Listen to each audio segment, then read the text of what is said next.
about Oxford University now.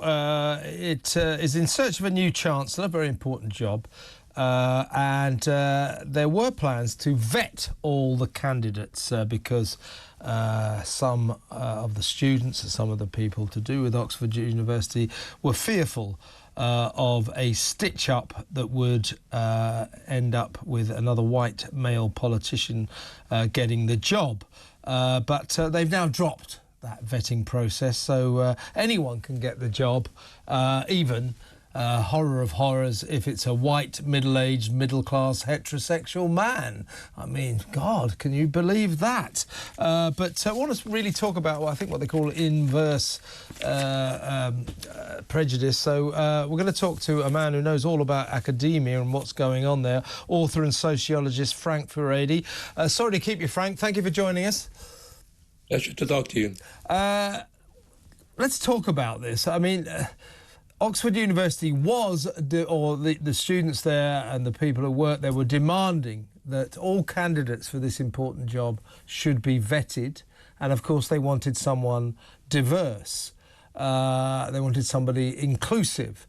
Now, you know, the Chancellor's a kind of a strange job, but what it plays into is, I think, with all jobs in every area, particularly academia, surely the person who should get the job is the person who is best qualified to do that job, regardless of their skin colour, their sexual orientation or anything else. These quota vetting systems are pernicious, aren't they? Well, they are, and they already exist at all levels. So, for example, one of my friends went for a job interview, and he arrives at the job interview, he's got all his papers, his research, he wants to show off all the stuff that he's done.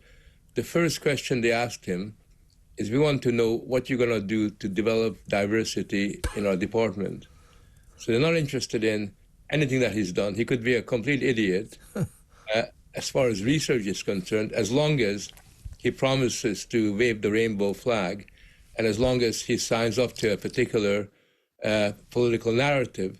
Now, the trouble is that a lot of people who don't know what's happening in the university believe that a few of these things that have occurred recently, such as Oxford changing its mind, represents the end of this sort of very malign process whereby essentially you use a political criterion rather than a meritocratic criterion to decide who's best suited to run Oxford.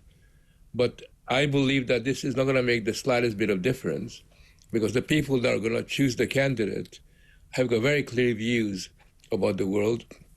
They're completely committed to this religion, and it is a religion now whereby unless diversity triumphs, unless you're able to ensure that a white, stale male doesn't get a sniff at the job, a tragedy will occur. So I think that I wouldn't celebrate too much.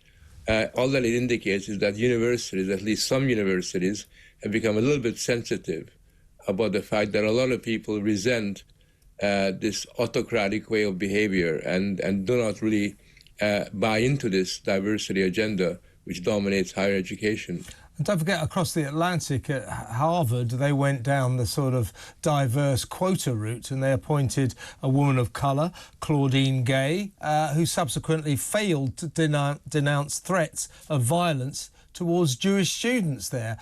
So not only did they end up with a diverse and inclusive candidate for the job, a person who was the president of Harvard, they ended up clearly with very much the wrong person for the job. Not only that, but it was later found out that she plagiarized her PhD thesis.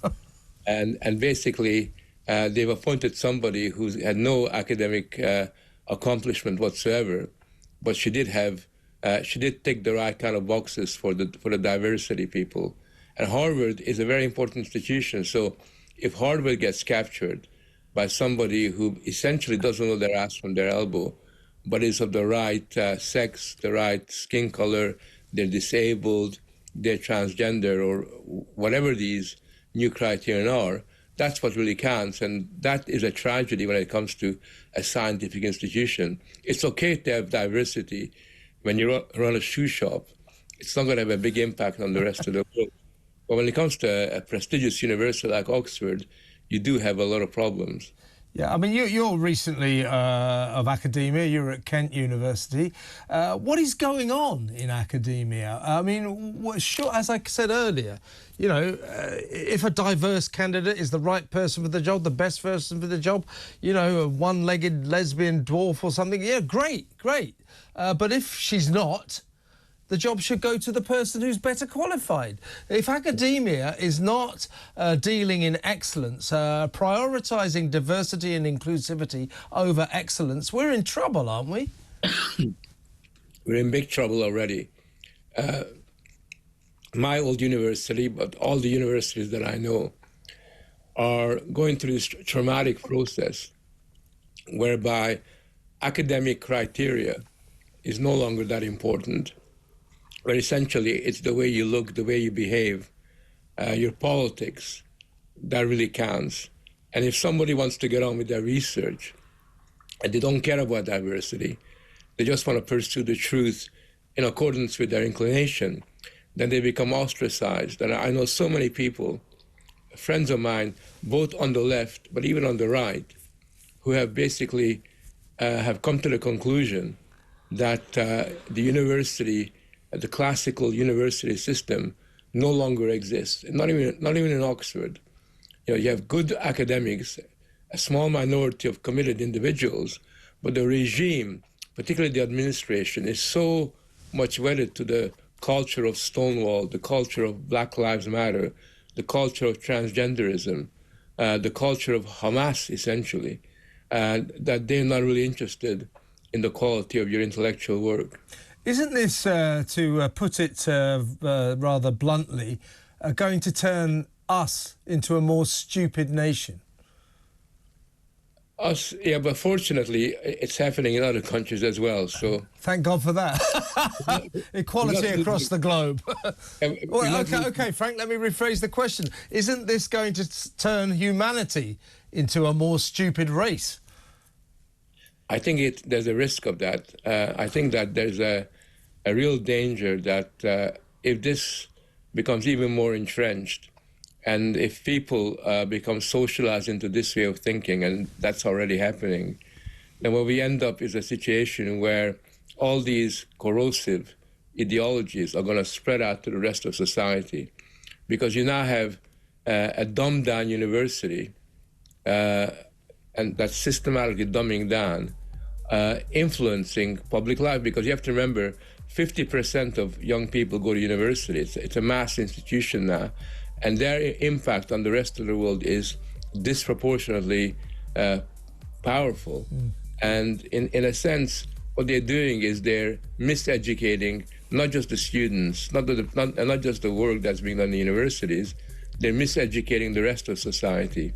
Yeah. And that's what I worry about, which is why I think that unless we begin to build new universities, new institutions, British society and its famous reputation for science and intellectual life is going to be significantly undermined. Oh dear. Frank, it's great to talk to you. A bit depressing, but come on again very soon. That's Frank Furedi, excellent academic.